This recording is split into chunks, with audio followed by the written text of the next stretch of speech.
그래서 오늘 이 아굴의 교훈이라는 제목으로 조금 생각을 해보겠습니다. 여기 먼저 제가 개요부터 잠깐 말씀드리겠습니다.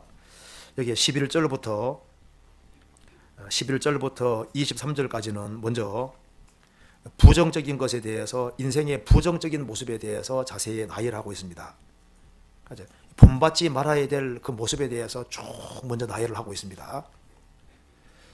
아마 아굴도 하나님을 몰랐다면은 인생들을 잘 알 수가 없었을 거예요. 근데 그는 성부와 성자에 대한 확실한 지식을 가지고 또 이 하나님의 말씀을 가까이 하는 가운데 정말 중요한 사실을 깨달은 겁니다. 인생은 믿을만하지 못하다는 사실을 확실히 깨닫고 있는 겁니다. 그래서 유심히 관찰해 보니까 인간들은 진짜 문제가 많다는 걸 확실히 깨우친 겁니다. 그래서 사람 중에는 본받을 것이 별로 없다는 걸 너무 깊이 느끼는 거예요. 그래서 여기 이제 부정적인 모습을 쫙 얘기를 하고 있습니다. 우리도 이제 구원을 받고 이제 성경이 하나님 말씀인 것을 알고 성경을 배워가면 배워갈수록 이제 이 타락이 점점 심해지는 시대이기 때문에 사람을 보면은 배울 만한 게 점점 없어지는 거예요. 그래서 이 잠언 30장 11절부터 이제 23절까지는 인간 만사를 보니까 사람들은 진짜 문제투성이고 문제가 많다는 겁니다. 그래서 대체로 본받지 말아야 될 것이 사람이라는 걸 쭉 나열을 하고 있는 겁니다. 그러면서 아무리 눈여겨봐도 이게 사람은 문제가 많은 거예요. 그럼 어디를 본받고 살아야 되느냐? 그래서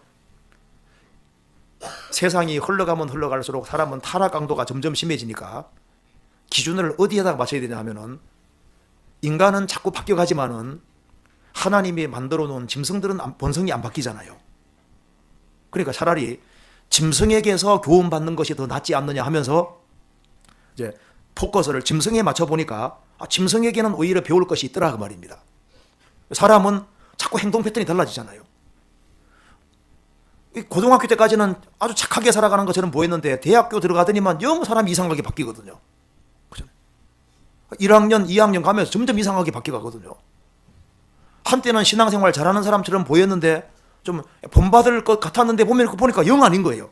차라리 사람 쪽에다가 포커스를 맞출 것이 아니라 하나님이 만들어 놓은, 오히려 하나님이 짐승들에게 특별한 지혜들을 주었기 때문에 거기에서 오히려 하나님의 지혜를 얻는 것이 더 나을 것이다 하면서 이제 그 24절부터 31절까지 속에 차라리 짐승들 보고 본받는 것이 나을 거다 이렇게 얘기를 하고 있는 겁니다. 그래서 여기에 인생에 대한 부정적인 모습을 쭉 얘기하고 난 이후에 차라리 방향을 짐승 쪽에 맞추어서, 짐승은 통일 패턴으로 움직이니까 오히려 거기에서 교훈받고 그 기준 가지고 생활을 살아가는 것이 낫다고 얘기를 하고 있는 겁니다.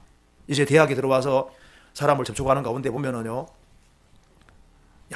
이거 사람이 문제가 많다는 걸 점점 더 깨닫게 되고 그 사람에게다 기준 삼고 살아가면 이제 인생이 엉망이 되는 수가 있는 겁니다.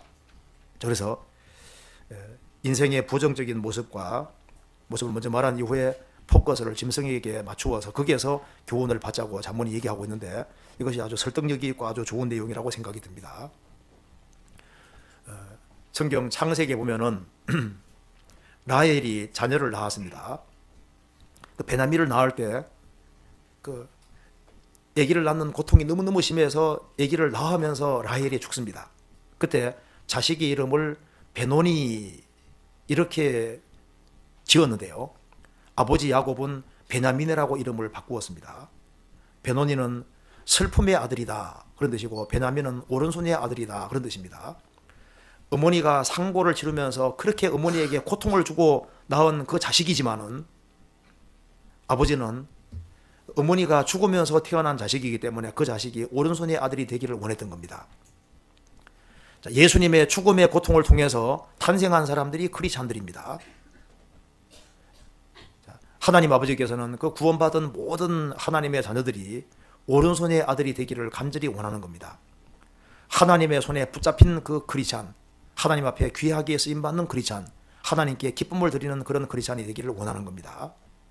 그래서 이번에 이런 수련회를 갖는 것도 하나님께서 이 대학 시절이 중요하고 또 이 시절은 어느 시절보다 아주 중요한 시절이기 때문에 주님께서 이런 수련회를 갖게 했다고 생각이 듭니다. 그래서 잠언 3장 중심으로 해서 우리가 어떻게 대학 시절을 보내야 될지 그걸 한번 구체적으로 생각을 해보겠습니다.